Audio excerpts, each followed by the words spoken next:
um, the consequences of which we see today. And even now, what is happening today is another sort of a great game. During 19th century and 20th century, it was a struggle for occupation of lands and territory. Now it is a struggle for pipelines and for securing, for having access to oil sources and securing the supply routes of the oil sources. And so it is all that politics, and in that, and many regional as well as extra-regional powers are doing that. And in that process, Pashtuns are completely being disempowered. They have no control over their affair. In Pakistan, they are sort of being, their affair is being controlled by the central government, which has very little representation of Pashtuns. And in Afghanistan, unfortunately, again, Pashtuns have been greatly marginalized. So, and in international media, a sort of an impression has been created as if it is entirely an indigenous phenomenon related to some Pashtun culture and values, which is wrong. It is sort of no one can accept that a culture can be sort of ideologically partisan. No culture is ideologically partisan. All cultures are ideologically neutral. It is politics that makes a culture vulnerable, susceptible to invasion by and manipulation by different ideologies. So this is what my talk was all about. If there is any question, please.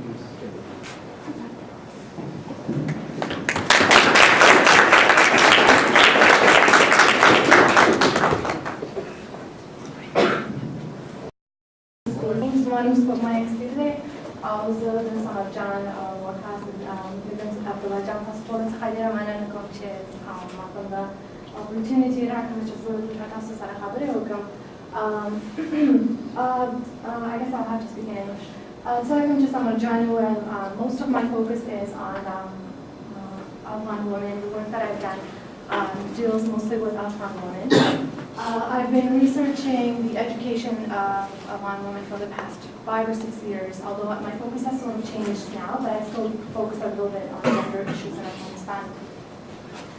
And basically, what I want to do today is, first of all, I do focus a lot on Afghanistan, and I understand that this is more on the Pashtun issue, but what I've done is I focused a little bit on Pashtun women, and the issues that I talk about, though I specifically talk about the Afghan context, they're actually applicable to, to any sort of areas where you have rural isolation, women living in the countryside. So really, even though I talk specifically about Afghanistan, you can apply them to any different contexts.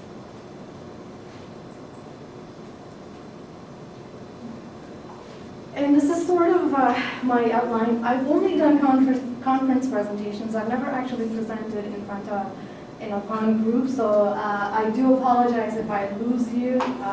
I hope that I am able to capture all of your interests.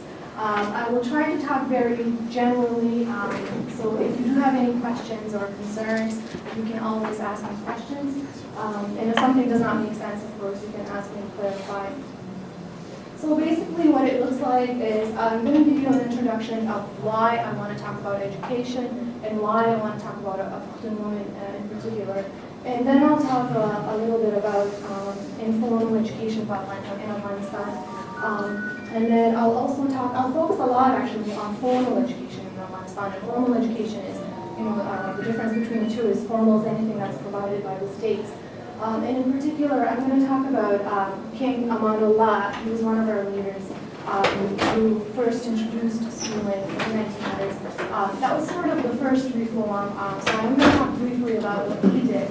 And then I'm going to go over to the Soviet reform, because the Soviet reform forms another very significant period for women in education in Afghanistan. And then finally, I'll talk about the present. And then really, when I talk about the resistance, I think that's where a lot of the Pashtun context will come out. And I'm hoping I will hear a lot from you as well. You know, I'm looking for feedback on what I have to say. And then, of course, I'll conclude. So why did I focus on education? For a country like Afghanistan, I think education, you cannot argue that it's not important. I think it is very important. Any country that is sort of recovering from a post-conflict, is in a post-conflict stage, it benefits from education on a national level. It helps for the development, and really, it's not something that we can even question. Although there are some people that do question the importance of formal education. There's a lot of research in Africa that sort of says, maybe formal education is not as important as sort of incorporating informal ways of learning. But my argument is that formal education is very much important. So I focused on it. In particular, I've also been influenced by the post-September 11, 2001 scenario, where suddenly the entire world took notice of Afghan women, and in particular paid attention to the Taliban's ban on women's education. And of course, Afghan women during this period were sort of identified as victims, and this was used as justification for the war. I have a lot to say about this, but I'm not going to. But I think what we're left with is, basically what you hear is the Taliban atrocities towards women, and then you also hear about culture as barrier. So it's really this cultural part that I'm very much interested in. And you will see in my presentation, I will try to define this by looking at historically at education. And also, another reason for why I focused on education is this whole idea of the role of women. Women are over 50% of the population, and they really can play a very important role in nation building. You cannot ignore them. It's not possible to build a nation. It's not possible to build a nation like Afghanistan without actually involving women. So we don't really have a choice. And also, another reason is the fact that for the first time in the history of Afghanistan, the Afghan government has in their constitution mentioned the word woman. So this is a significant time for Afghanistan because they also have realized the importance of incorporating and involving women. And the way that they have included women, again, it's sort of, you wonder how much of the West influence is there, but they've done it in relation to education, which is Article 44. So, why Pashtun women? There is a definite lack on Pashtun women. I've spent 5-6 years in the library, in the basement, looking at the issue of education, looking at women, looking at Afghan women. And basically what I have found is there is a major, major lack in the amount of literature that is written on Pashtun women.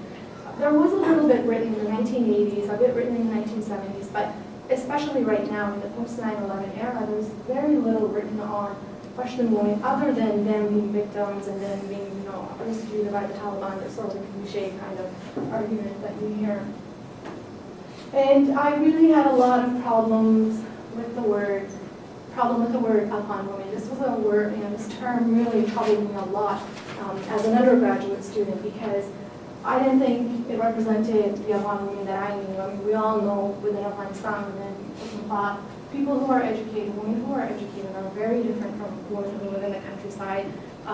They're very, very different. And those women themselves do not identify with these women. So to have people in the media talk about Afghan women, when in fact that term actually does not represent the majority, it was a bit misleading. So this was something that frustrated me every day, and I was like ripping papers and being all violent.